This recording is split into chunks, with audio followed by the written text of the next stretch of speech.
Hello. Good morning po sa inyong lahat. Tayo po ay tumayo muli at tayo ay manalangin saglit sa ating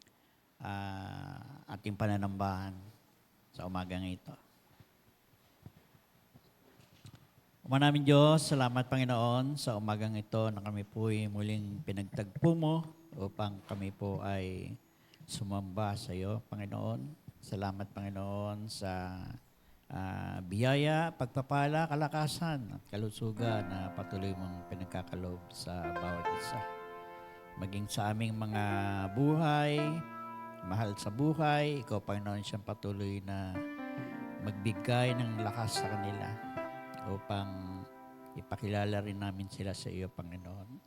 Salamat, Panginoon, sa pagkakataon ito na kami po ay muling sumamba, maging sa aming babahagi sa iyo mga awitin, maging sa pakikinig ng iyong salita.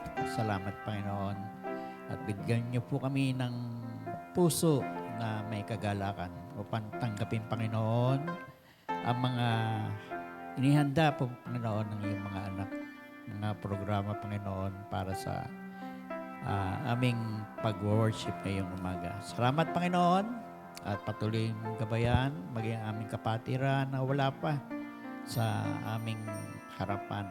Gabayan niyo po sila, maging sa kanilang pagpunta rito, maging sa kanilang ibang gawain din na hindi makarating. Ikaw, Panginoon, patuloy na mag-ingat sa kanila.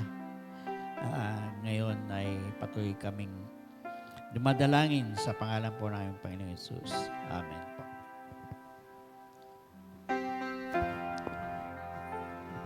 Ayun po, tayo po ay mawit. Praise to the Lord, the Almighty.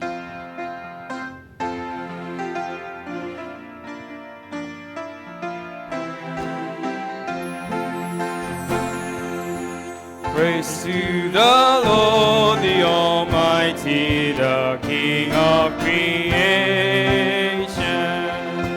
Oh, my soul, praise Him, for He is your and salvation.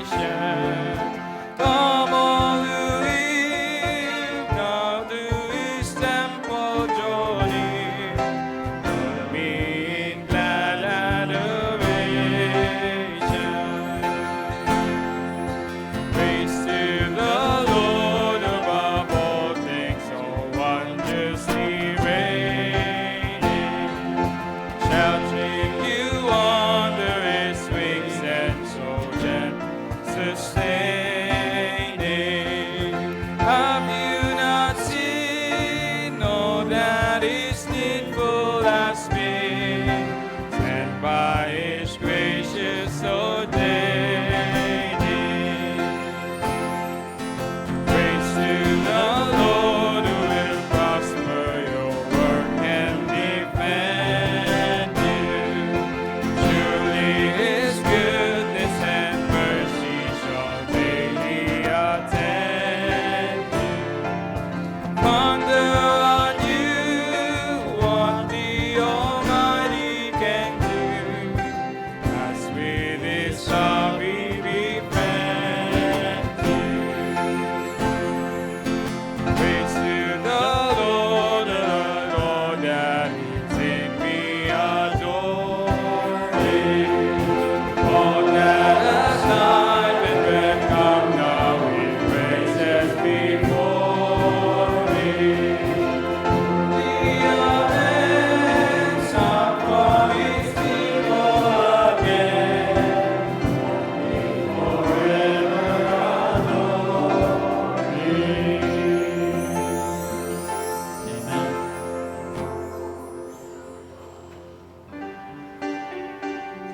Para po sa ating mga awitin, praise greater than ours.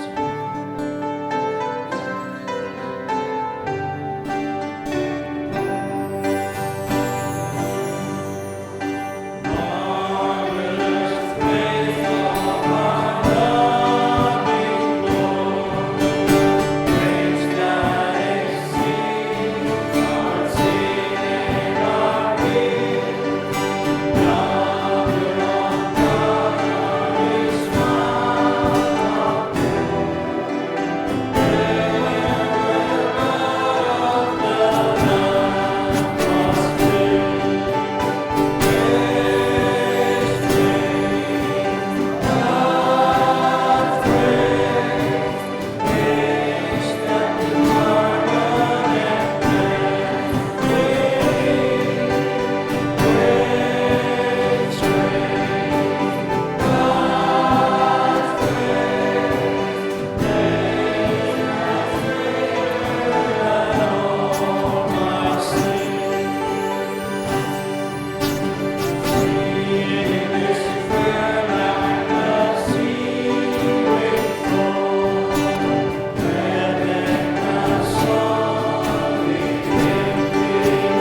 song for this month, March.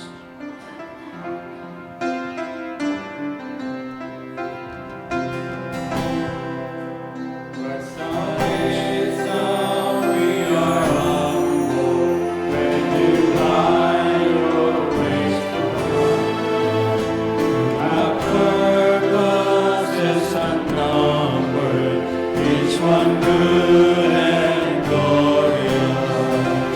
Help us not when we grow weary. Free us from anxious thoughts. Give us grace to see more clearly.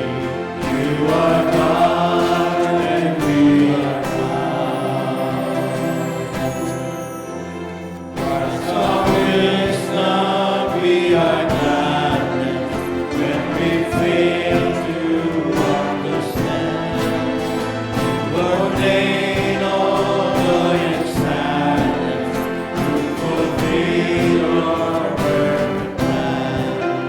Help us know you rule with power over every raging flood. Our most uncertain hour, you are God and we are lost. Christ our wisdom we will follow. You're the way our is plain. Sweet journey through the shadows, God has favored silence way. Help us cling to your commandments, strengthened by your written word. We'll never be abandoned. You are God and we are yours. Christ our wisdom, we adore you for the beauty of once in foolishness we scorned you, but your blood has ransomed us. Help us see the endless mercies of your heart to save. Christ our wisdom, Christ our glory, you are God forever praised. Help us sing the endless mercies of your heart to save. Christ our wisdom, Christ our glory, you are God forever praised. Hallelujah. Amen. Tayo po yung mga kapuna. Para po sa ating morning prayer, ay tinatawagan ko po si Brother June Guzman.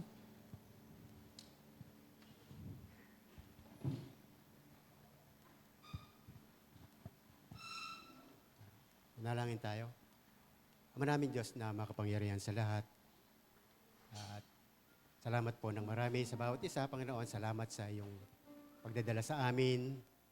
Kundi dahil sa iyo, Panginoon, wala kami rito, Panginoon. Salamat sa iyong paglilid. Banal na Espiritu, Panginoon, na patuloy na gumagabay, Panginoon, sa amin. Salamat po sa kalakasan. Salamat din po sa mga transportasyon na iyong pinagkaloob para kami makarating, Panginoon. Sa umagang ito, Panginoon, nilalapit po namin sa iyo ang mga sarili namin para linisin, Panginoon. Humingi ng kapatawaran sa aming mga kasalanan, Panginoon, upang maging karapat-dapat po kami sa umagang ito. At hinihiling din po namin ngayong umaga ang aming mga kapatiran, Panginoon, na patuloy na nagpapagaling sa kanilang mga karamdaman, Panginoon. Mga kapatid namin na nagdaranas, Panginoon, ng kahirapan sa mga karamdaman, Panginoon. Naniniwala kami, Panginoon, sa araw-araw po, Panginoon, na binibigay mong kalakasan sa mga kapatid namin may mga karamdaman. Ay malaking bagay nito, Panginoon, na nagagawa namin ng mga bagay na nakakapagbigay ng kaluguran sa iyo, Panginoon. At Ganon din, Panginoon, sa umaga ito, Panginoon, nilalapit din po namin sa iyo ang aming mga leader ngayong umaga, ang aming pastor na magbibigay ng mga mensahe, Panginoon. Humingi po kami ng karunungan para sa aming pastor, para sa pagbabahagi, Panginoon, ng mabuting balita, Panginoon. At ganoon din, Panginoon, ilalapit din po namin ang bawat hanap buhay ng bawat isa, pinagkakakitaan ng bawat isa, na dahil sa iyong biyaya, Panginoon, ay kami ay nakatindig pa rin, Panginoon, na tumaasa at nananampalataya, Panginoon, na ang mga biyaya na iyong pinagkakaloob sa amin sa araw-araw, pinagkakakitaan, ay sa iyo pa rin nanggagaling, Panginoon. Muli, ang aming pagpuri at pagpapasalamat sa umagang ito ay aming ibinabalik sa inyo, Panginoon. Ito po ang aming dalangin sa pangalan ni Jesus. Amen. Thank you, Brother John. Para po sa ating scripture reading, tawagan po si Eliza Medina.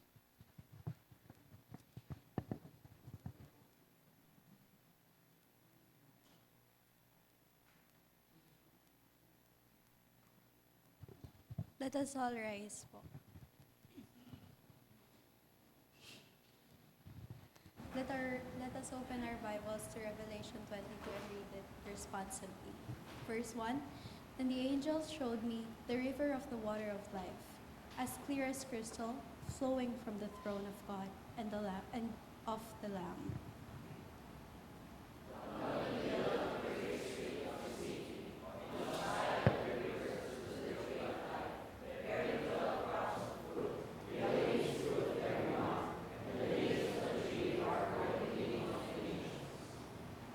No longer will there be any curse. The throne of God and of the Lamb will be in this city, and his servants will serve him.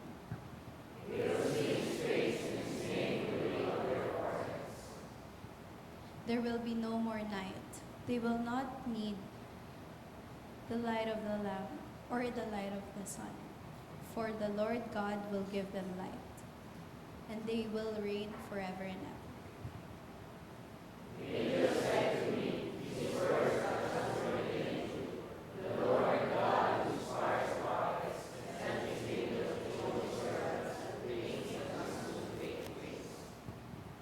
Look, I am coming soon.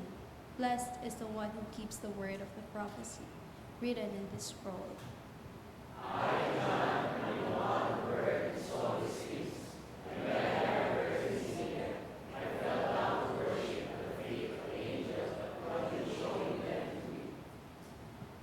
But he said to me, "Don't do that. I am a fellow servant with you and with your fellow prophets and with all who keep the word of this scroll. Worship God."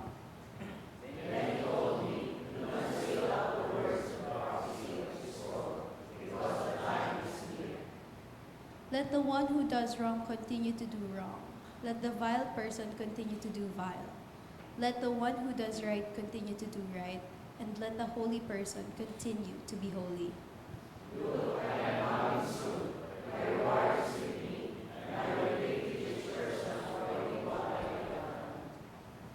I am the Alpha and the Omega, the first and the last, the beginning and the end.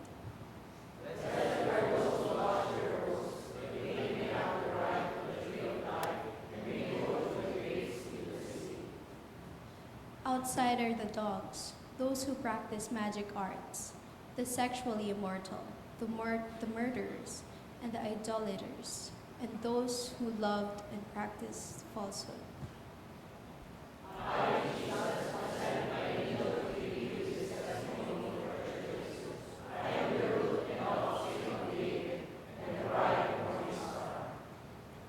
The Spirit and the bride say, "Come," and let the one who hears say, "Come."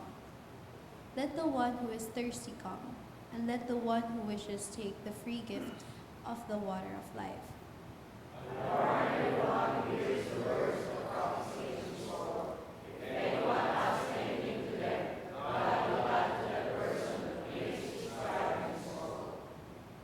And And if anyone takes word away from this scroll of prophecy, God will take away from that person any share in the tree of life and in the holy city, which are described in this scroll.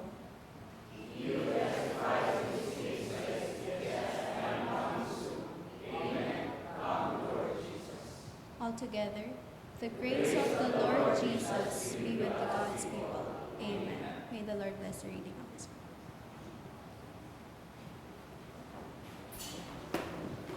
Salamat, Eliza.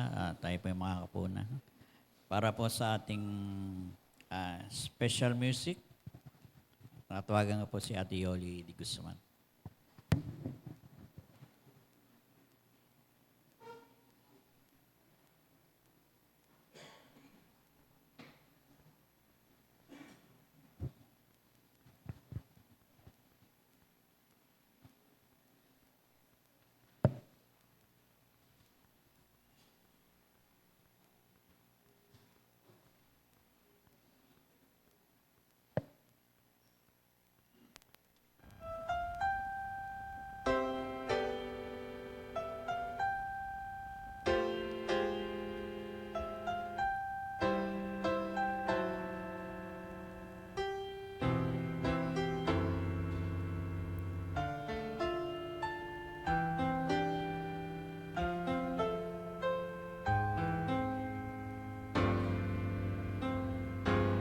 I don't understand how a God so divine could lower himself to a life such as mine and consider me worth every minute of time to rescue a sinner like me.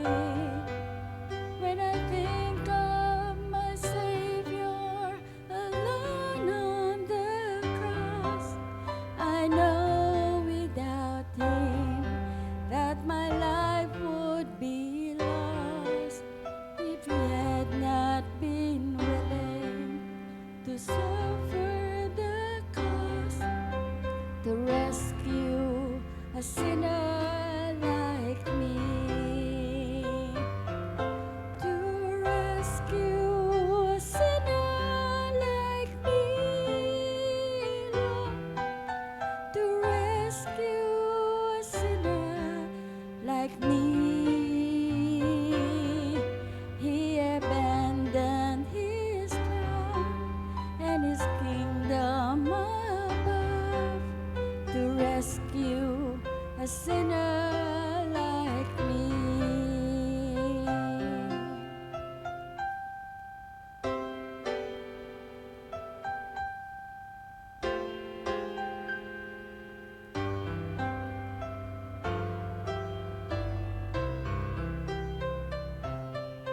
My mind is so limited that I cannot see the reason He died and arose just for me.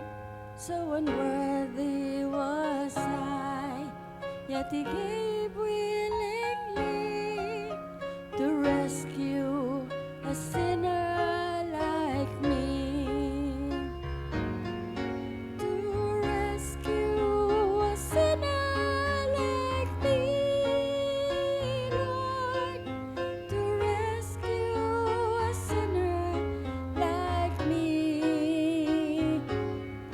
He abandoned His throne and His kingdom above to rescue a sinner like me.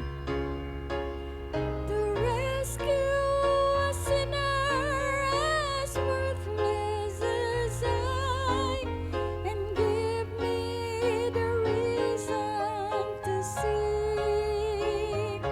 It's so hard to believe, but it happened to me. Hallelujah. To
Good morning.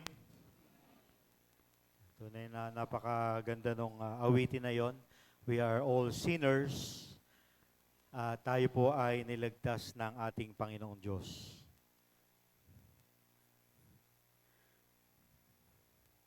Tayo po lahat ay magsitayo and we will be reading 1 Timothy chapter 4 verses 1 to 9. 1 Timothy chapter 4 verses 1 to 9. Basahin po natin ito ng salit-salitan. Verse 1 says, "But the Spirit explicitly says that in the latter times some will fall away from the faith, paying attention to the deceitful spirits and doctrines of demons."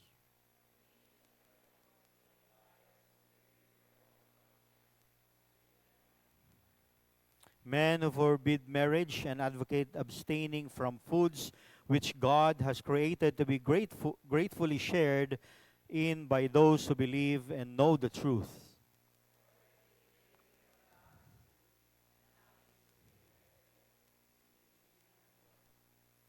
For it is sanctified by means of the word of God and prayer.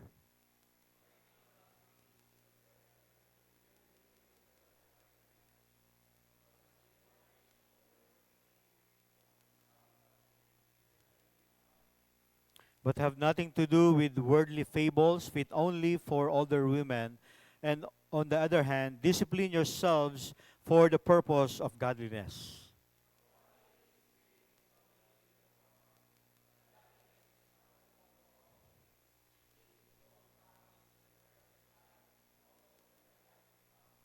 It is a altogether, it is a trustworthy statement deserving full acceptance. May God bless the reading of His Word.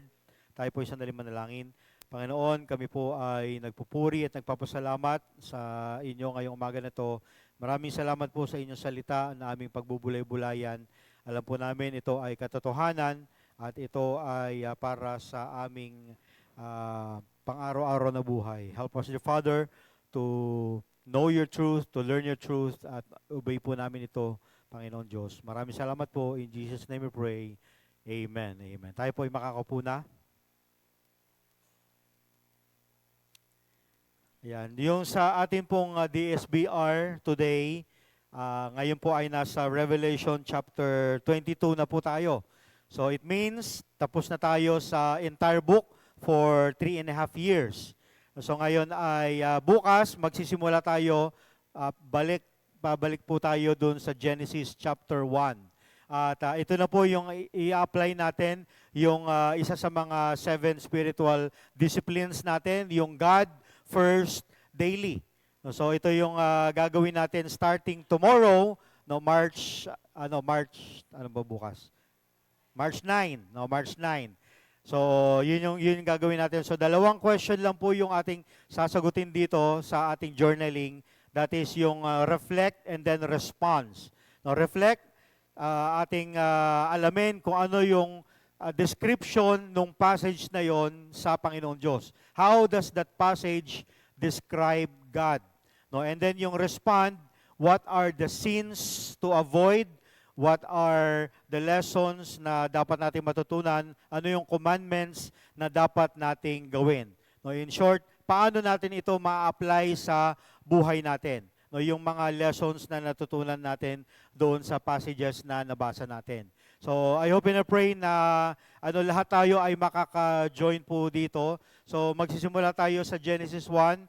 If you are following yung ibang mga devotional, I highly encourage you na mag-join sa ating pong God First Daily starting tomorrow kasi magsisimula naman po tayo sa Genesis chapter 1.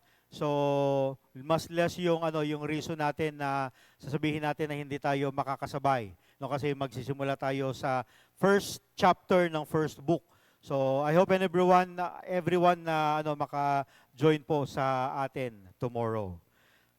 So ngayon pong umaga na to we will be talking about godliness. Na ito po yung isa sa mga pangangailangan. No? This is the greatest need of the church today. No? Yung totoong godliness. Kasi nga po, kung makikita po natin sa panahon natin ngayon, and everywhere around us, tayo po ngayon ay namumuhay na kung saan yung Christianity is often reduced to labels. No, parang nasa sa label na lang na yung mga Christian ngayon rather than doon sa kanilang pamumuhay bilang isang mananampalataya.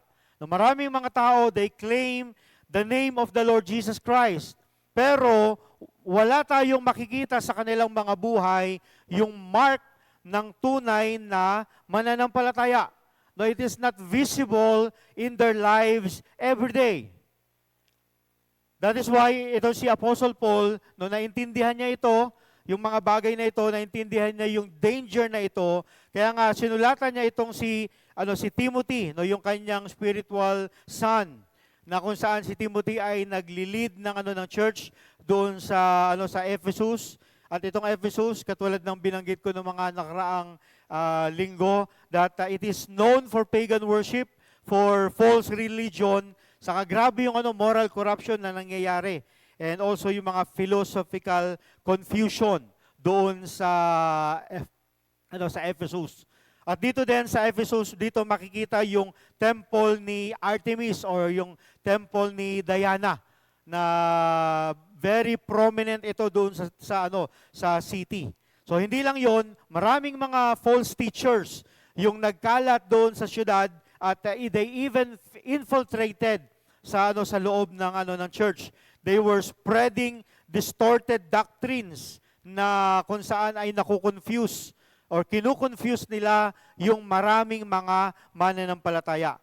Kaya nga nung sinulat ito ni Apostle Paul, he was helping Timothy na maprotektahan yung church at matrain yung mga mananampalataya dito towards godliness. So itong passage po natin ngayon addresses yung dalawang reality. Una-una, yung danger ng apostasy and also yung discipline ng godliness. At makikita natin kahit sa panahon natin ngayon ay ganito pa rin yung nangyayari. No, na lalo na sa panahon ngayon na during the end times, many will fall away in their faith and become apostate. No, na grabe na yung pagtalikod ng mga mananampalataya ngayon sa kanilang pananampalataya.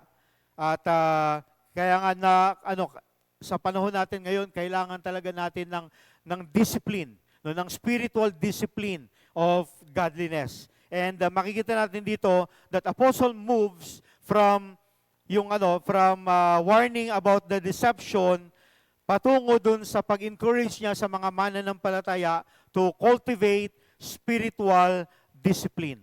No, at ito yung mahalaga sa atin. Tandaan po natin that godliness does not happen accidentally. No, hindi lang basta mangyayari yung godliness na dahil ikaw ay mananampalataya na pagising mo bukas, ikaw ay godly na. But it must be pursued intentionally.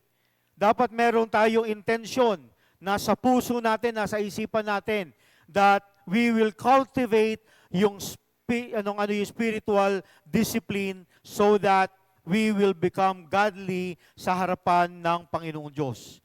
Yung main command dito po sa text natin ngayon can be found dito sa verse 7. Yung sinabi dito, discipline yourselves for the purpose of godliness. Na tayong lahat ng mga mananampalataya, ito dapat yung purpose natin. May discipline natin yung sarili natin towards godliness. Yung word na discipline or exercise ay ito yung pinaka-key dito sa text natin ngayon. So I entitled our meditation this morning, The Pursuit of Godliness. The Pursuit of Godliness. So, tandaan po natin that in the age of spiritual confusion, we must intentionally pursue godliness through discipline, devotion to God. So, dahil ito na po yung panahon natin ngayon Because of the many false prophets, yung mga false teachings na very rampant ngayon kahit sa social media, tinuturuan tayo na akala natin ay makadiyos. Pero kung ating pag-aaralan ng mabuti, na talagang i-compare natin ito dun sa sinasabi ng salita ng Panginoong Diyos, we will be confused. Because they look spiritual. Pero yung laman talaga nito ay empty. No, hindi talaga sa salita ng Panginoong Diyos. Kaya nga, we must intentionally pursue godliness. Paano natin gagawin yon? Sa pamamagitan ng disciplined devotion sa ating Panginoong Diyos. So ngayon pong umaga nito, meron tayong 4 na bagay na pag-uusapan po regarding po in how can we pursue yung totoong godliness. Paano natin ito magagawa sa buhay natin. So una-una dito makikita natin si Apostle Paul na nagpunta siya or nagbigay siya ng mga warning sa atin. So dito makikita natin una-una the danger of deception. So verses 1 to 3.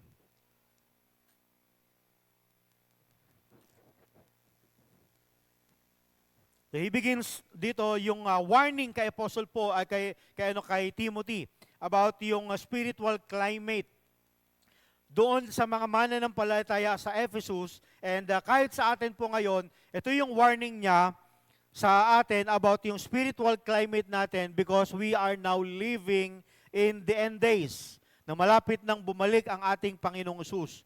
So dito makikita natin that he predict yung apostasy na nangyayari doon sa Ephesus at that time. Sa verse 1, sinabi niya dito, but the Spirit explicitly says that in the later times, some will fall away from the faith. Now, it was the Holy Spirit na nagpredict na magkakaroon ng apostasy. And He has clearly revealed this, itong katotohanan na ito, dito kay Apostle Paul, na ito ay binibigay niya kay Timothy, at ngayon ay binibigay ito sa atin na warning that we should never be naive about our spiritual warfare. Kasi nga po yung term na, yung phrase na latter times, it refers to the entire period between yung unang pagdating ng Panginoong Hesus dito hanggang sa pagbabalik niya. So in other words, we are living in these times right now. Ito yung sinasabi ni Apostle Paul, na magkakaroon ng apostasy in the latter times. Sa panahon natin ngayon, we have witnessed or we are witnessing those who depart from their faith. So yung to depart dito is to abandon, to withdraw, to defect. Kaya dito natin nakuha yung word na apostasy, yung English word na apostasy. Now, apostasy is different from unbelief. Kasi may mga mananampalataya who will fall into apostasy. But no unbelievers will become apostate. No, walang hindi mananampalataya na magiging apostate. Kasi nga po, ang term ng apostasy, it means, it is someone who professed faith but later abandons the truth.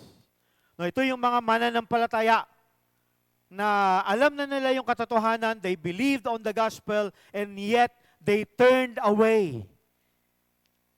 No, ibig sabihin, pwedeng hindi totoo yung kanilang pananampalataya sa Panginoong Diyos. Dahil narinig nila, in some way, they look like they are following the Lord Jesus Christ, but then, when they are deceived by false teachers, by false teaching, madali silang nahulog doon sa maling katuruan na yun. Na-experience na natin yun before. Kung maalala natin yung time na una nagsimula si Eli Soriano. Maraming mga mananampalataya. Nagulat ako kasi nung high school yata ako noon or sa nag-aaral na ako sa BBSI noon. Marami akong mga kakilalang Kristiyano. Minsan yung iba doon, mga kasamahan ko pa sa camp, na umalis sa kanilang pananampalataya at nag-join sila doon sa bagong tatag na yon na religion, sinasabi nila. So maraming tumatalikod sa pananampalataya, and even today we still experience that. Yung sabi nga nila sa Amerika, na even pastors are turning away from the faith No, dahil dun sa mga false gospel, dun sa mga false doctrines. Sabi po sa Matthew chapter 24 verse 11, many false prophets will arise and will mislead many. No, itong mga false prophets na ito, itong mga false teachers na ito, very rampant ito sa panahon natin ngayon at kanilang objective is to mislead yung mga mananampalataya. And then yung paalala niya sa atin sa 2 Thessalonians chapter 2 verse 3, let no one in any way deceive you, for it will not come unless the apostasy comes first, and the man of the lawless is revealed, the son of destruction. The son of destruction. No, let no one in any way deceive you. Dahil nga po, marami ang tatalikod sa kanilang mga pananampalataya. And then Acts 20, verse 29 to 30, I know that after my departure, savage wolves will come in among you, not sparing the flock. And from among your own selves, men will arise, speaking perverse things to draw away the disciples after them. Ito yung sinabi ni Jesus Christ dun sa kanyang mga disciples, na sinabi niya na after na siya ay umalis, after na siya ay mag-ascend doon sa langit, no, may mga tao that will arise to deceive others. They will speak perverse things so that they would draw others to them. Kaya ito yung warning ni Apostle Paul sa end times, sa panahon natin ngayon, many will fall into apostasy. Kasi po ang katotohanan, that not everyone who professed faith truly perseveres in faith. So, hindi po lahat ng nagpo-profess na sila ay nananampalataya sa Panginoong Diyos will persevere in their faith.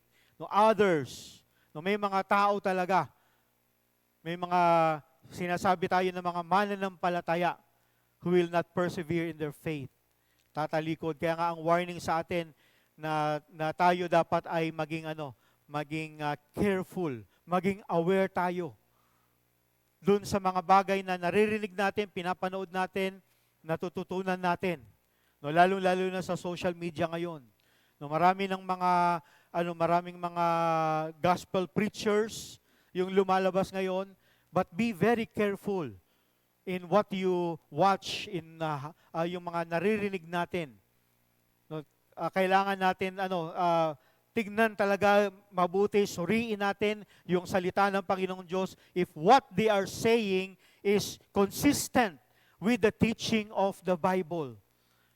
Kasi kung hindi natin alam yung katotohanan, hindi tayo grounded sa salita ng Panginoong Diyos, they may seem right, they may seem correct. Parang tama yung sinasabi nila. Tapos maniniwala tayo. No, yun dun magsisimula yung apostasy, yung believing, yung what seems to be true, what seems to be spiritual, what seems to come from God. Kaya nga po dapat na aralin nating mabuti ang salita ng Panginoong Diyos. Na hindi lang po dapat every Sunday tayo nakikinig, kundi every day ay tayo ay nag-aaral mismo ng salita ng Panginoong Diyos. Yes, maganda po yun that we are reading yung mga devotionals. Pero yung pong mga devotional na yun ay devotion ng ibang tao. Ito ay learning ng ibang tao. Pwede tayong mabless doon, yes. Pero mas maganda kung tayo mismo yung nagsasaliksik ng salita ng Panginoong Diyos. Tayo mismo yung tumutuklas ng mga lesson mula sa salita ng Panginoong Diyos. Tayo mismo yung natututo sa ating pag-aaral, sa ating pagbabasa ng salita ng Panginoong Diyos. So hindi lang mo po na-predict dito yung apostasy, but yung warning dito is the persuasion of evil spirits. The persuasion of evil spirits. Sabi dito, they are paying attention to the deceitful spirits and doctrines of demons. No, grabe yun. No, they are listening, they are paying attention to the deceitful spirits and the doctrine of the demons. If yung doctrine na ipinapakalat ng ibang tao are not consistent with the Word of God, ang description ng salita ng Panginoong Diyos doon, doctrines of the demons. Yung false doctrine, hindi po ito nag-originate merely from human reasoning. No, they are not merely intellectual errors, but they are spiritual deceptions influenced by demonic forces. No, ito pong mga false doctrines nito, ito ay mga spiritual deceptions influenced by demonic forces. Hindi ito galing sa Panginoong Diyos. Galing ito sa kaaway natin to deceive us. Sabi sa Ephesians 6:12, "For we wrestle not against flesh and blood, but against principalities, against spiritual wickedness in high places."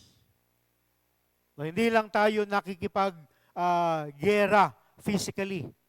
No, hindi tayo katulad dun sa sa Middle East na nagpapakawala ng mga missiles, nagde-defend. No, we are not just raging war physically, but we are at spiritual battle sa ating mga kaaway. 2 Corinthians 11:14-15 says, "No wonder if, for even Satan disguises himself as an angel of light. Therefore, it is not surprising if his servants also disguises themselves as servants of righteousness, whose end will be according to their deeds." Si Satanas po, hindi po yan magpapakita sa atin na pula yung mata, na maitim, tapos may sungay. Tapos may malaking tinidor. Hindi po magpapakita ng gano'n, ng pangit na image si Satan. No, ang papakita niya ng image maganda. No, like a lamb, kasi nga deceiver siya eh. So kung siya ay deceiver, how much more yung kanyang mga servants? So sabi dito sa salita ng Panginoong Diyos, they will appear as servants of righteousness. They will appear as gospel preachers. They can appear as pastors. Pero ang goal lang nila is to deceive. Lalong-lalo na yung mga mananampalataya. Behind many false teachings lies a demonic strategy to distort the truth. So, ang gusto ng kaaway is balukturin yung katotohanan. At yun yung ating panampalatayaan, paniwalaan. Ito yung ginagawa ngayon ng ating kaaway. Nagdo-double time dito yung kaaway ngayon. Dahil malapit nang bumalik ang Panginoong Hesus. Kaya nga, gumagawa siya ng lahat ng paraan so that Christians will be deceived. Christians will fall away in their faith. Natalikuran natin ang Panginoong Diyos. Kaya pag tayo ay natutukso na wag mag-devotion, wag mag-pray, wag mag-church, wag gumawa ng para sa Panginoong Diyos, wag maglingkod sa Panginoong Diyos. Hindi lang po yun katamaran. But you are being deceived by the devil. Yung kaaway yung bumubulong sa'yo nun. Huwag mo nang gawin yan. Matulog ka na lang. Marami ka pang pwedeng ibang gawin.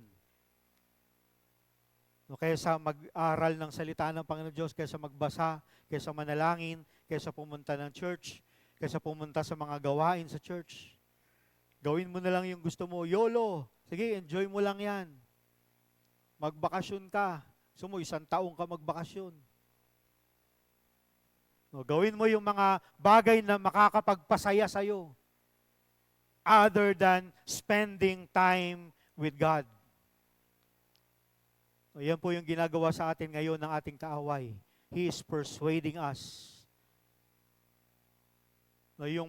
Si Satan, though hindi niya kayang maging katulad ng Diyos that He can be at any place, at any times, pero maraming siyang kampon na pwedeng tumabi sa atin at any time, bulungan tayo, i-deceive tayo.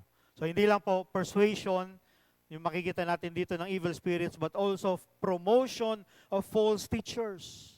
Yung sabi dito sa verse 2, by means of hypocrisy of liars, seared in their own conscience as with the branding iron. So itong mga false teachers na to, display hypocritical speech and hardened conscience. Ito yung kanilang mga characteristics. No, ito yung para makita natin yung mga false teachers. They display hypocritical speech and hardened conscience. Yung word dito na seared, it means burned or cauterized.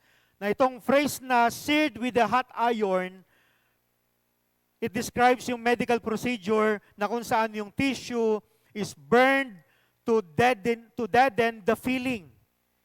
Na yung isang tissue para para wala na siyang pakiramdam, susunugin 'yan. O parang yung mga hayop dun sa poultry. For example, yung mga baka, 'di ba, nilalagyan niyo ng tatak ng brand name nila. So parang sinasabi yun na gano'n para kahit i-poke mo yun, wala kang mararamdaman doon. And minsan yung sa mga sugat, di ba pag nakakita kayo sa movie, yung mga action star na nagkasugat, anong gagawin nila? Susunugin nila yung sugat para hindi na nila maramdaman yung sakit. So parang ganito yung ginagawa ng mga false teachers sa atin. Na yung kanilang mga doctrine, ini-insist nila yung sa atin so that we become spiritually numb. Na hindi na tayo maging sensitive doon sa tunay na tinuturo ng salita ng Panginoong Diyos.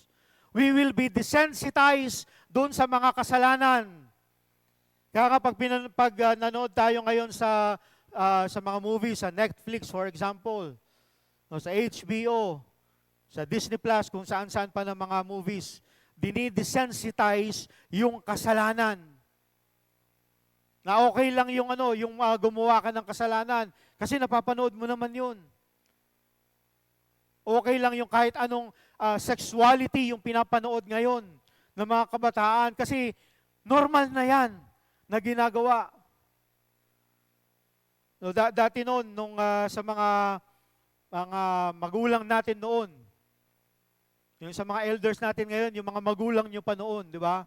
Pag hinawakan lang yung kamay, kakasahan na yan ng baril ng tatay, pakasalan mo yung anak ko. No, hindi pwede yun. Dati. Pero ngayon, parang sawa na pumupulupot sa bawat isa. Pinapakita pa sa social media. Pero okay na lang. Kaya kung sa atin po mga parents, kung okay yun na pinapanood ng ating mga anak, mag-isip po tayo. You are desensitizing them sa mga kasalanan sa mundo. Kaya maging aware din tayo dun sa mga pinapanood ng ating mga anak. Ano ba yung pinapanood nila? Ano yung pinopost nila sa social media? Nakikita niyo po ba yun? Kung ano yung pinopost nila? Kung ano yung mga sinasabi nila? Minsan may mga jargon na ginagamit yun eh. Yung mga kabataan ngayon na pag hindi mo binasang mabuti, pag hindi mo inintinding mabuti, parang okay lang. Pero pag tinignan mo mabuti, binasa mo mabuti, ay bastos pala to. Bastos pala yung sinasabi niya. Na hindi na tayo aware. At yun yung ginagawa ng mga false prophets ngayon, false teachers. Dinidesensitize tayo spiritually. Sabi ni Apostle Paul dito, na itong mga teachers na to, they have lost spiritual sensitivity. Their conscience no longer responds to the truth. Ito yung nangyayari sa kanila at ito yung tinuturo nila. Kaya kung tayo ay okay sa atin yung kasalanan, there will come a time that we will no longer respond to the truth. Sabi nga po ng isang author, a conscience repeatedly ignored eventually becomes a conscience permanently silent. No, kapag tayo ay binabagabag ng Holy Spirit, no, ito yung tinatawag natin na conscience. No, pag tayo ay kinukonsensya ng banal na Espiritu, and yet we ignore that. Sinasabi sa atin ng Holy Spirit, kasalanan yan, huwag mong gawin yan, hindi tama yan. But if we ignore that, no, parang magkakaroon tayo ng kalyo, that yung conscience na yon will be permanently silenced. Kaya nga, di ba, yung iba sinasabihin natin, ang kapal ng mukha mo. Kasi hindi na siya sensitive dun sa mga nangyayari sa paligid niya. Meron ng malaking kalyo spiritually, no, sa atin. No, tandaan po natin that false teachers often distort spirituality. They promote legalism rather than holiness. Yung sa time ni Timothy, may mga groups that believe that marriage was sinful, or yung mga certain foods ay hindi nila dapat kainin because it was evil. They are having physical restrictions made by someone more spiritual than them. Ito yung sinasabi nila. Na ito yung early legalistic asceticism. That instead of promoting holiness, they promote man-made restrictions. Huwag mong kainin to, huwag mong inumin yan. Yung sinabi dito sa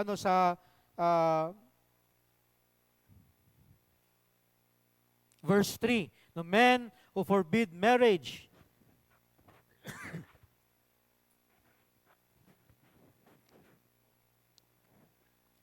the men who forbid marriage and advocate abstaining from food. No, ganun yung ginagawa nila. Pinopromote nila yung legalism kaysa dun sa ibang mga bagay. Sabi nga po ni John Calvin, God did not create the world to be despised, but to be used with gratitude and moderation. Hindi ginawa ng Panginoong Diyos yung mundo para kasuklaman natin, but it is to be used with gratitude and moderation. Kasi nga po, nire-remind tayo ni Apostle Paul, nire-remind ni Paul si Timothy dito that God created yung lahat ng mga bagay to be received with thanksgiving. Na tayong mga mananampalataya, we do not reject yung creation ng Panginoong Diyos, but restore yung proper use ng gift ng Panginoon. So this is the danger of deception. No, pangalawang bagay na makikita natin dito is the goodness of God's gifts. No, the goodness of God's gifts. No, so dito, kinorek ni Apostle Paul yung mga distorted view about the creation of God. Kasi sinabi niya dito sa verse 4, for everything created by God is good. No, this echoes yung ginawa ng Panginoong Diyos during doon sa Genesis chapter 1, na kung saan sinabi niya, God repeatedly says that all of His creation are good. Diba? After yung isang araw na gawin niya yung isang bagay, ano yung sinasabi niya? And God saw it and it was good. No, maganda yung ginawa ng Panginoong Diyos. Creation itself is not evil, but sin comes from misusing what God had created. Hindi po problema dito yung creation, but the problem is sinful misuse of the creation. Kaya nga yung pinopromote dito ng mga false teachers, yung sa verse 3, that men who forbid marriage and advocate abstaining from foods which God had created to be gratefully shared in by those who believed and know the truth. Tinutwist nila yung salita ng Panginoong Diyos na sinasabi nila, sabi ng Panginoong Diyos, bawal kainin ito. O for example, bawal kumain ng dugo, na hindi ka rin dapat magpakasal. No, dahil kasalanan yun. Kaya ngayon, kahit sa panahon natin ngayon, nangyayari rin ito. I don't know if others are afraid of commitment, na ayaw na nilang magpasal. Na okay na yun, na nagsasama kami. Na nasa isang bahay kami kahit hindi kami kasal. Kasi yun na yung ginagawa ng iba. Papel lang naman yung marriage. Ang mahalaga, nagmamahalan kami. No, ito yung maling katuruan ng iba. And kahit yung ibang mga pagkain na ginawa ng Panginoong Diyos, that is good. Sabi yan, God has created itong mga bagay na ito. Yung mga naunang, dito sa mga naunang sinabi sa verses na ito. God has created it to be gratefully shared by those who believe and know the truth. Kasi nga ito ay kinreate ng Panginoong Diyos. Marriage was created by God. He is the author of marriage. Kaya kung tayo ay pagkakalooban ng Panginoong Diyos ng partner in life, ang mandate sa atin is to marry that person. No, hindi lang dapat natin yun makasama. Para makasama natin siya habang buhay, we have to be married. Boy and girl. No, lalaki at babae. No, walang ibang sinabi doon ng Panginoon Diyos, kundi husband and wife. At lahat ng mga bagay ay kinreate ng Panginoon Diyos that is good. Even yung mga food na kinakain natin. No, there are gifts from God and not obstacle para sa ating spirituality. Minsan tayo na lang yung naglalagay ng limit. Tayo na lang naglalagay ng obstacle because of yung mga tradition na we think ay tama pero unbiblical pala. Yung hindi lang creation ng Panginoon Diyos ay good, but yung pangalawa, God's gift are to be received with gratitude. So verse 4, sabi dito, and nothing is to be rejected if it is received with gratitude. That a thankful heart transforms ordinary blessings into worship because it is a reminder of God's goodness. Yung lahat na natatanggap natin, lahat na meron tayo, we are to receive it with gratefulness sa Panginoong Diyos, na may pagpapasalamat sa Panginoong Diyos because it reminds us that God is good to us. Mabuti ang Panginoong Diyos sa atin. Amen? We have what we have right now because of God's goodness to us. Sabi sa Psalm 107 verse 1, "Oh, give thanks to the Lord for His good, for His loving kindness is everlasting." So gratitude is one of the marks of spiritual maturity. Na tayo dapat ay marunong na magpasalamat sa Panginoong Diyos sa mga bagay na natatanggap natin. And we should not reject kung ano yung binigay sa atin ng Panginoong Diyos. And yung pangatlo, God's blessing are sanctified. So verse 5, "For it is sanctified by means of the word of God and prayer." Na dalawang bagay na consecrate sa buhay natin sa araw-araw. Una-una is the scripture. Because it reveals yung katotohanan mula sa Panginoong Diyos.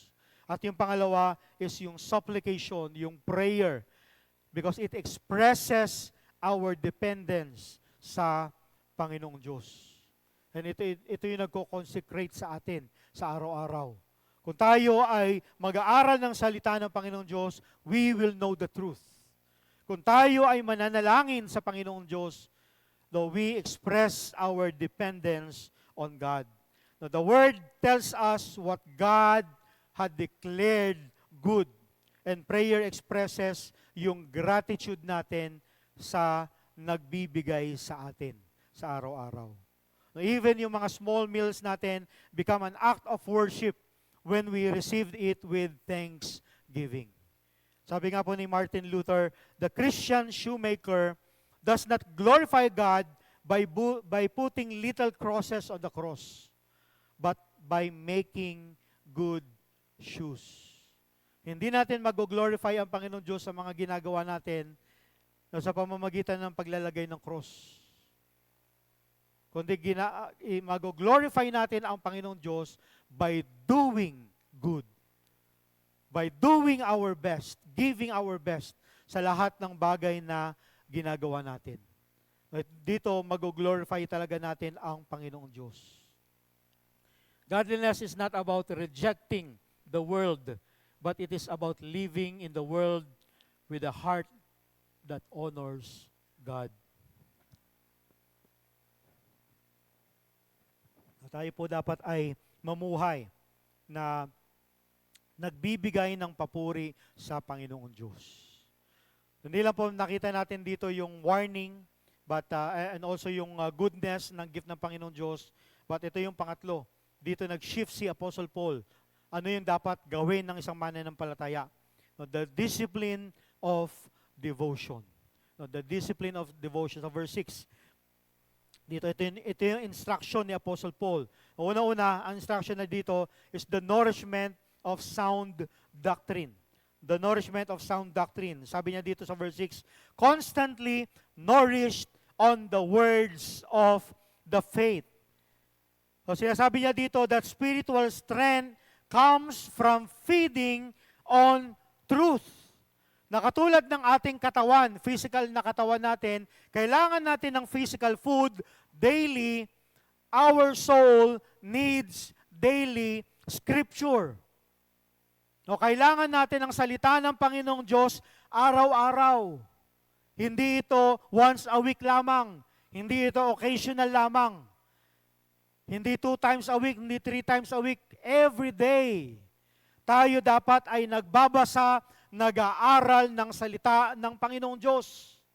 Matthew 4:4 says, but he answered and said, it is written, man shall not live by bread alone, but on every word that proceeds out of the mouth of God. No, we live not only through bread, dun sa mga physical food, kung hindi sa salita ng Panginoong Diyos. No, this is the very Word of God.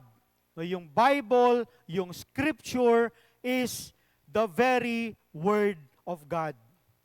Jeremiah 15:16 says, your words were found and I ate them, and your words become for me a joy and the delight of my heart, for I have been called by your name, O Lord God of hosts.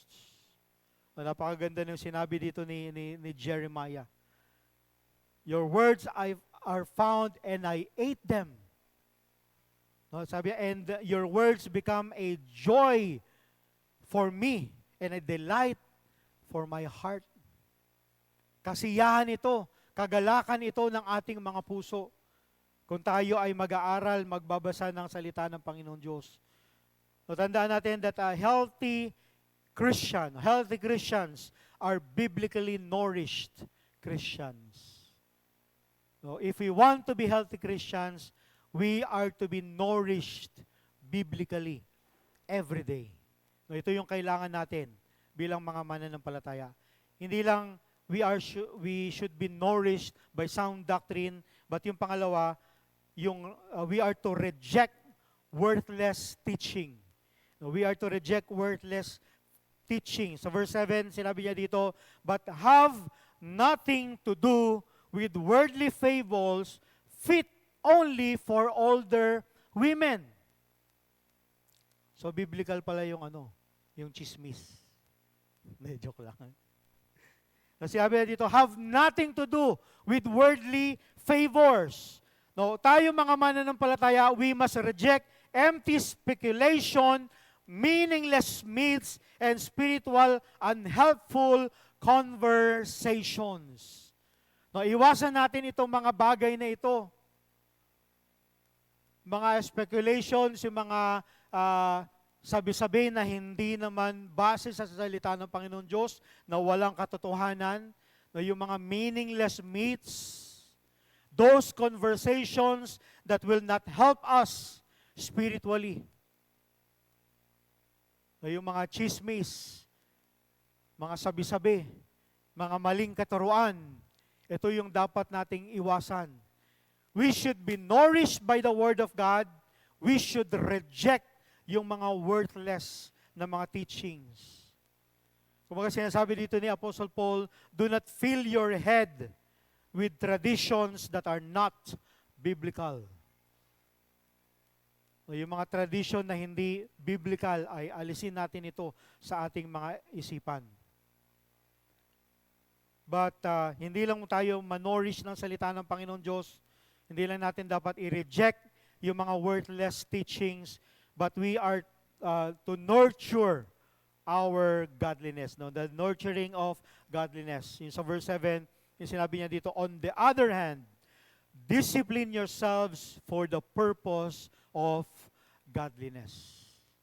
So kung merong pinapaiwas sa atin ang Panginoong Diyos, and that is yung mga worthless na mga teachings, meron din siyang pinapagawa sa atin.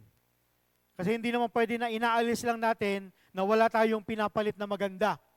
Ito yung sinasabi dito ng Panginoong Diyos. We have nothing to do with worldly fables, but on the other hand, discipline yourselves for the purpose of godliness. Yung word dito na discipline or exercise, no, comes from the word gymnazo.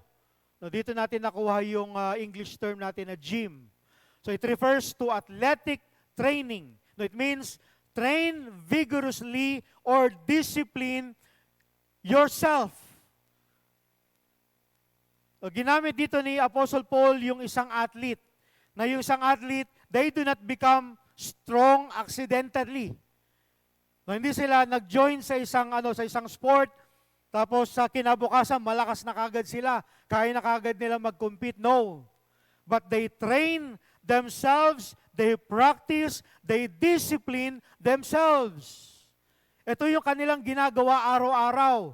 Para yung isang athlete maging magaling sa kanyang sports, he has to train himself, he has to practice daily, he has to discipline himself para magawa ng maayos, ng tama, yung mga techniques doon sa sports. And in the same way, no, yung godliness, it requires intentional spiritual training.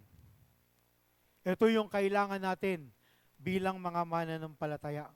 Hindi tayo, kasi sabi ko, hindi automatic yung godliness sa atin. That is why we need intentional spiritual training. It requires intentional discipline. Because spiritual growth does not happen automatically. Kailangan natin yung salita ng Panginoong Diyos. Kailangan natin yung pananalangin.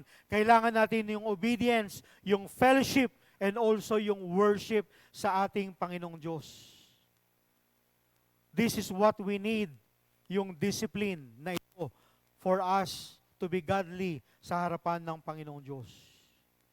Yung spiritual discipline po, it does not earn salvation, but it trains our hearts to live closer to God. Hindi po tayo maliligtas sa spiritual discipline, but we do spiritual discipline because we have already been saved. Ligtas na tayo, kaya dinidevelop natin ito sa atin.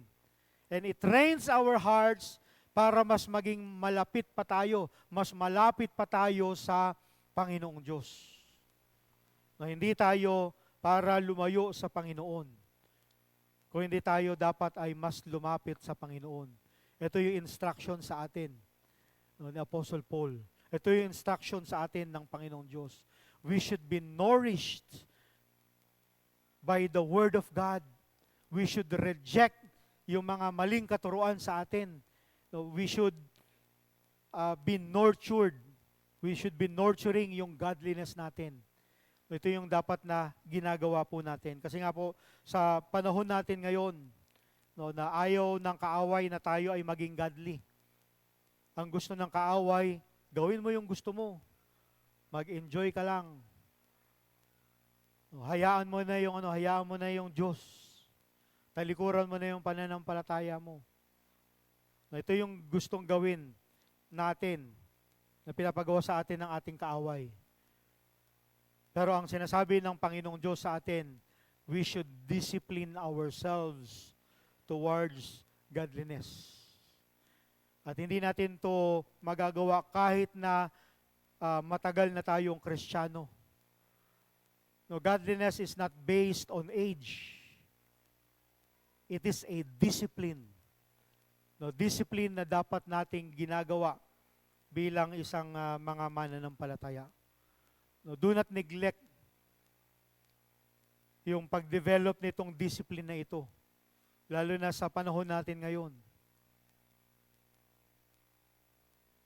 Na mas dapat kinocultivate natin, pinapagyaman natin yung relationship natin sa Panginoong Diyos at hindi natin dapat tinatalikuran ang Panginoon.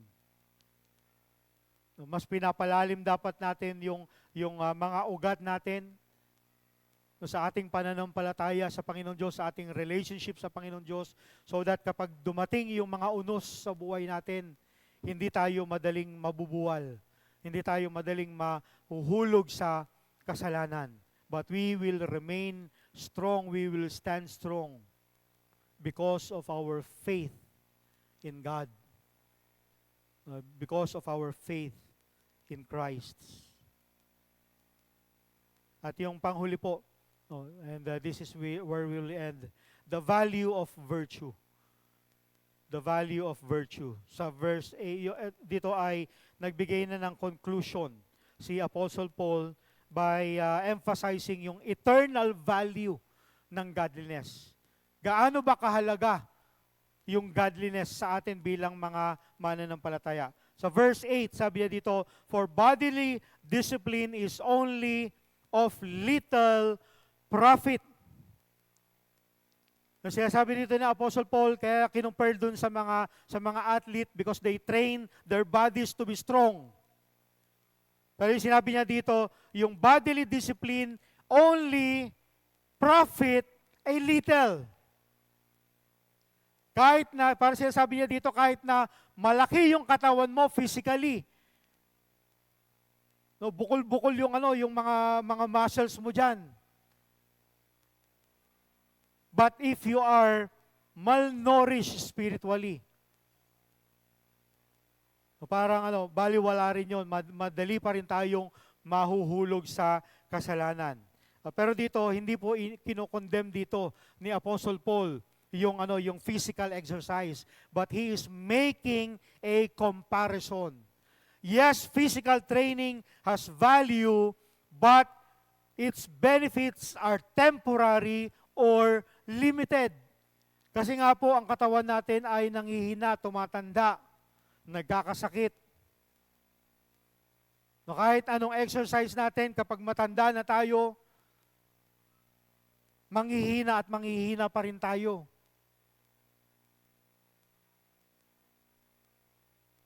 No, dahil limited yung kaya nating gawin physically. Pero yung spiritual, yung pangalawa, yung lasting profit ng spiritual training, dito sa verse 8 pa rin, sabi niya, but godliness is profitable for all things. No, godliness is profitable for all things. Yung physical training has limited benefits.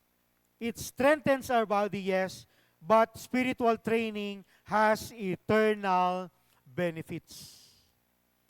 No, merong eternal benefits yung spiritual training natin, yung discipline natin. Because godliness benefits our character. So, mas lalago tayo bilang mga mananampalataya, yung character natin ay magiging godly, magiging katanggap-tanggap tayo sa Panginoong Diyos, at kahit sa harapan ng ibang mga tao. It will benefit our relationships. No, hindi lamang po yung relationship natin sa kapwa, kundi yung relationship natin sa Panginoong Diyos.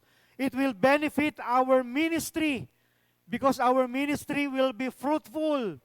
Pagpapalain tayo ng Panginoong Diyos because we are doing what He wills. We are doing yung kalooban ng Panginoong Diyos sa atin. And it will benefit us sa eternity because we will receive rewards from God. Although doon sa mga efforts natin dito sa lupa, na may mga pagkakataon that we are not recognized doon sa mga ginagawa natin, pero nakikita tayo ng Panginoon. And He will reward us someday. So godliness is profitable for all things. And yung pangatlo, there is a lifetime promise ng godliness. Yung sabi sa verse 8, since it hold promise for the present life and also for the life to come. No, ang pangako ng Panginoong Diyos that God will bless us habang tayo'y namubuhay as long as we are obeying Him, as long as we are glorifying Him, as long as we are godly in His presence, and at the same time, He promised us, He will bless us in the future. So, hindi lang tayo may buhay na walang hanggan, we will receive yung mga rewards natin sa Panginoong Diyos. No, godliness blesses both the present life and the future eternity. See, so it means yung pursuit natin ng godliness is not wasted effort. No, hindi po masasayang yung mga ginagawa natin as long as it is for godliness. Kasi nga sabi sa verse 9, and it is a trustworthy statement deserving full acceptance. No, it is a trustworthy statement that we are to pursue godliness. Yung sinasabi dito ni Paul na itong statement na to, it is deserved to be believed and embraced by every believer. Ito yung dapat nating gawin, ito yung dapat nating tanggapin. Ina-apply dapat natin ito sa buhay natin araw-araw. So, tandaan po natin that godliness is one of the most valuable pursuits in the Christian life. No, ito yung isa sa mga pinakamahalaga na dapat na ginagawa natin sa buhay natin bilang mga Kristiyano. Because godliness matters. No, godliness matters. So in application, paano natin ito gagawin? No, how can we develop godliness? No. Magagawa po natin ito through spiritual disciplines. No, spiritual disciplines. At sa atin po ngayon, meron tayong pinapanalangin, pinopromote na 7 spiritual disciplines. No, ano yon? Ano ngayon? God first daily. Ito yung pag-aaral natin, pagbabasa ng salita ng Panginoong Diyos araw-araw. Pangalawa is prayerful dependence. Na ito ay hindi natin gagawin occasionally, kundi gagawin natin to araw-araw sa buhay natin. Mananalangin tayo, magdidepend tayo sa Panginoong Diyos. Pangatlo is passionate worship. Na tayo ay intentionally na magwo-worship sa Panginoong Diyos. Sa bahay man yan, at lalong-lalo na yung face-to-face, yung physical na pag-worship natin sa Panginoong Diyos. We will be passionate sa pag-worship natin sa Panginoon, sa pagsamba natin sa Panginoon. And then pang-apat, purposeful giving. Na tayo ay magbibigay sa Panginoong Diyos na merong kagalakan sa ating mga puso. Merong purpose. Itong bagay na ito ay bibigay ko sa Panginoon. It speaks not only financially, but yung time natin, yung effort natin, ibibigay natin sa Panginoong Diyos. And then yung panglima, proclaiming the gospel. Tayo ay magbabahagi ng salita ng Panginoong Diyos. So I hope na hindi lang tayo nag-share ng gospel every evangelism Sunday, every first Sunday, kundi araw-araw dapat meron tayong pagbabahagi ng salita ng Panginoong Diyos.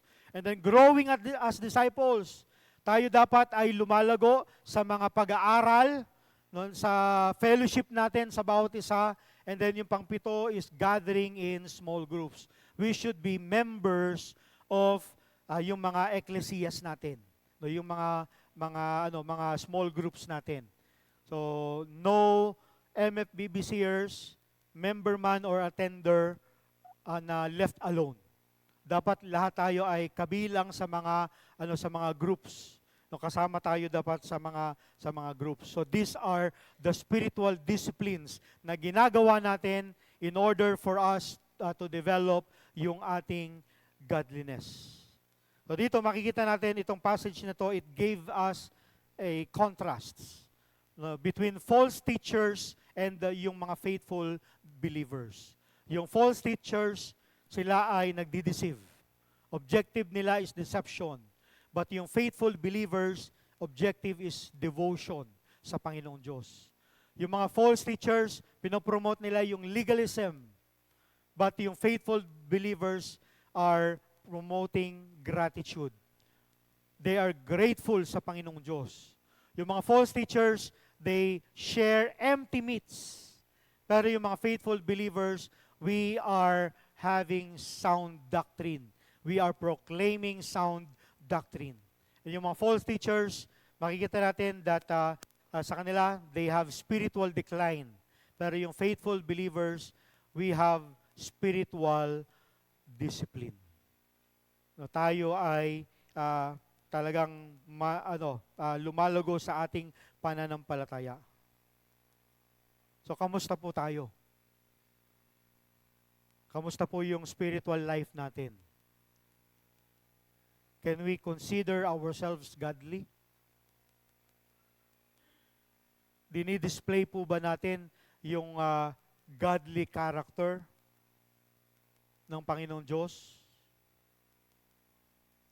Lalo-lalo na yung sa topics natin ngayong buwan na ito. Godliness and humility. Do we have that? Na-apply po ba natin ito sa buhay natin? So I hope and pray na tayo po bilang mga mananampalataya, bilang mga Kristiyano, sa mundo po natin na merong spiritual distractions, maraming spiritual distraction, God calls us to pursue godliness.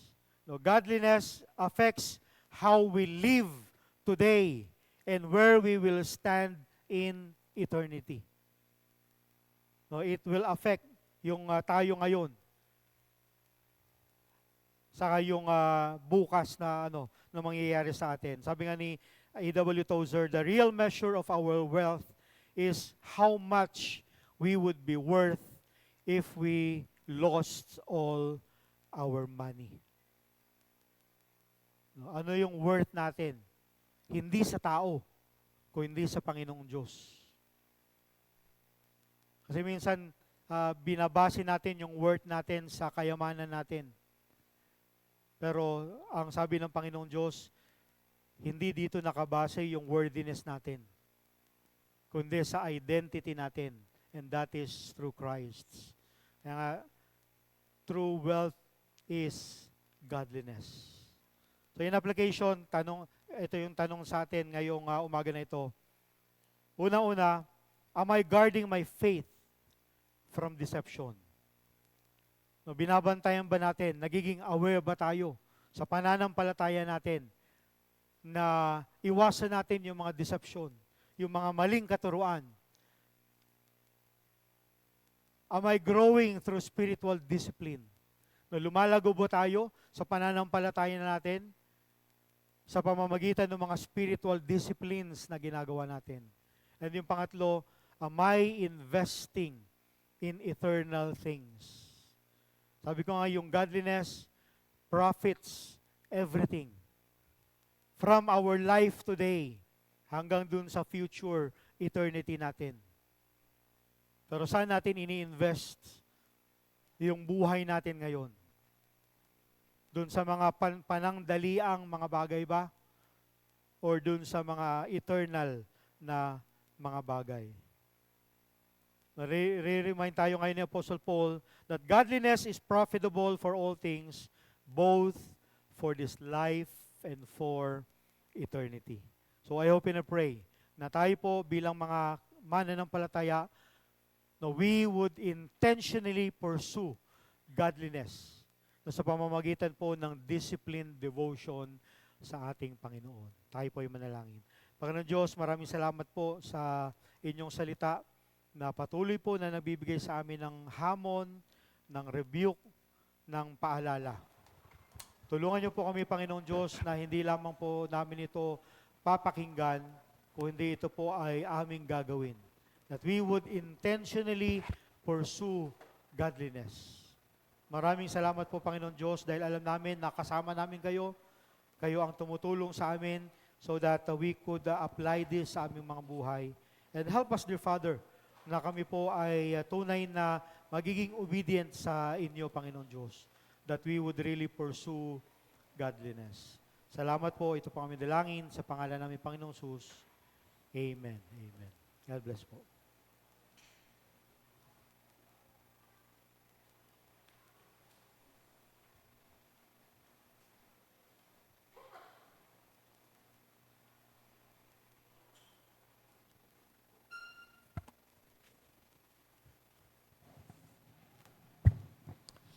Hello. Thank you po, Pastor Mon, sa God's words of preaching.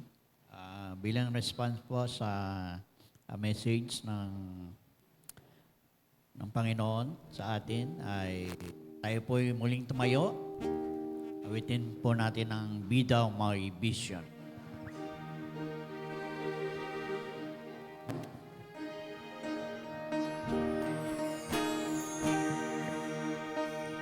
Be thou my vision, Lord of my heart.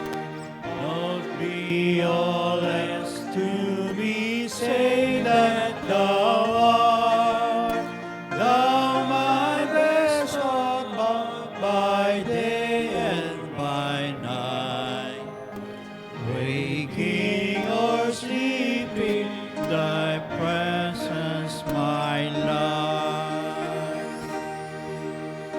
Be thou my wisdom and thou my true word. May I ever with thee and thou with me, Lord. Thou my great Father, my dear child. Thou in me dwelling with thee reconciled. Riches I eat not, nor vain empty ways.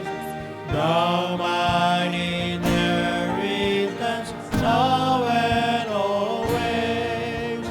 Thou and thou only, first in my heart.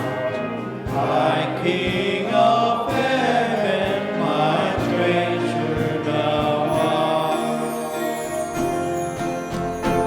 My King of heaven, my victory won.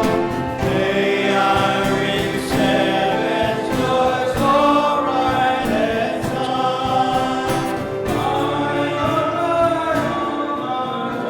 Whatever befall, still be my vision, O ruler of all.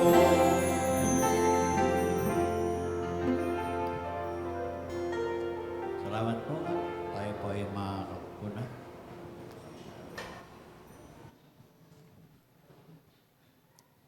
Para po sa ating offering and tithes, tawagan po ang Gamayo family.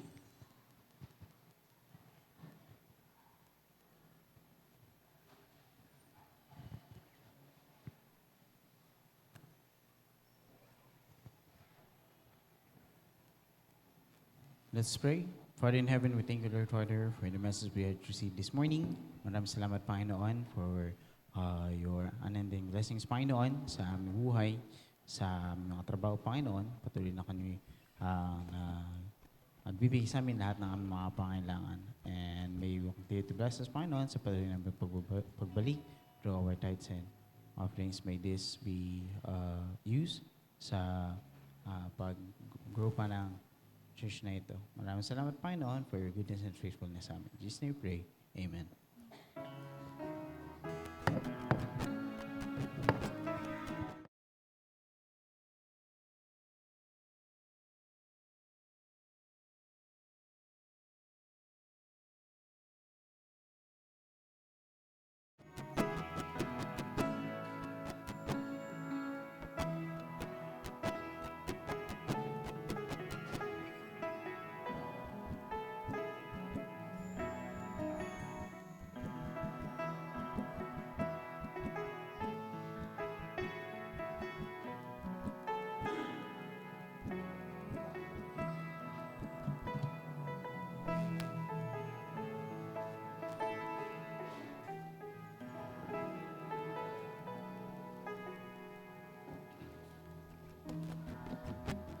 Thank you po sa Gamaya Family.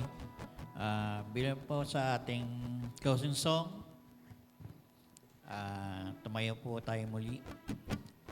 Tawitin po natin ang Jesus What a Friend for Sinner.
Sa ating closing prayer, at tawagan ko si Julius Salazar.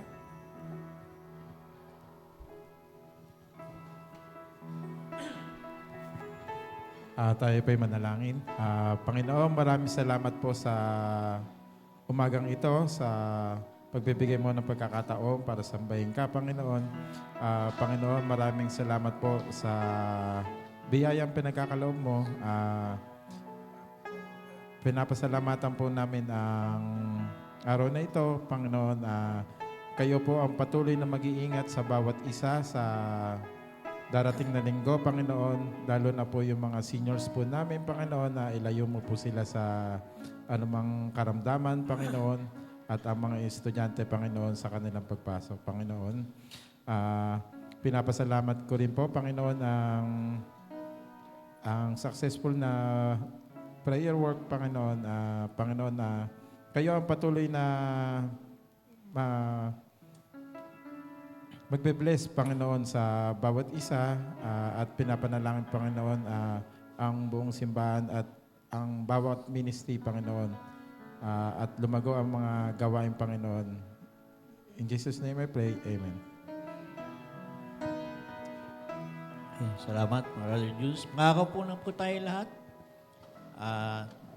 sa ating reporting para sa OKIDS reporting po.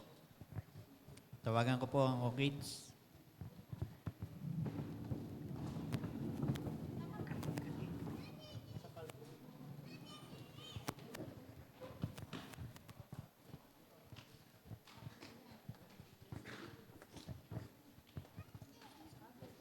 Ah.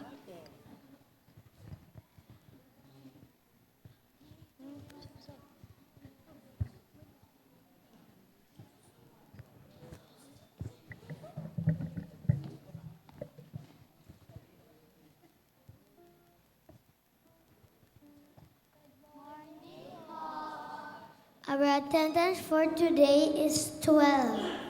Our offering for today is 365. 100.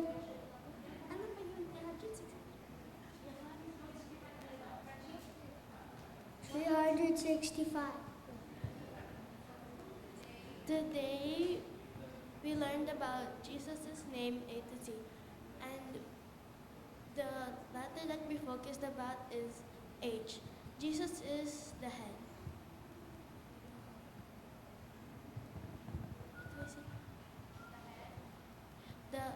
The head controls the body like Jesus controls, like the way he leads the people. Jesus is the healer. Jesus has the power to heal sickness and restore people. Jesus is the helper. Jesus helps and cares for his people. Jesus is the high priest. In the Old Testament, the high priest offered sacrifices for the sins of the people. Jesus is the Holy One. Holy means pure, clean, and without sin. Unlike people, Jesus never sinned. Jesus is our hope. Hope means believing that good things will happen and trusting in God's promises. Our memory verse for today is Hebrews 13:6. So we say with confidence, the Lord is our helper. I will not be afraid. What could mere mortals do to me? Hebrews 13:6.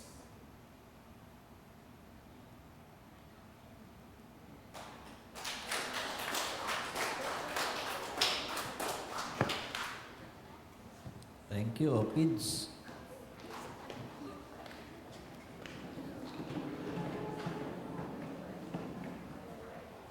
Para po sa ating announcement, matawagan po si Pastor Mon.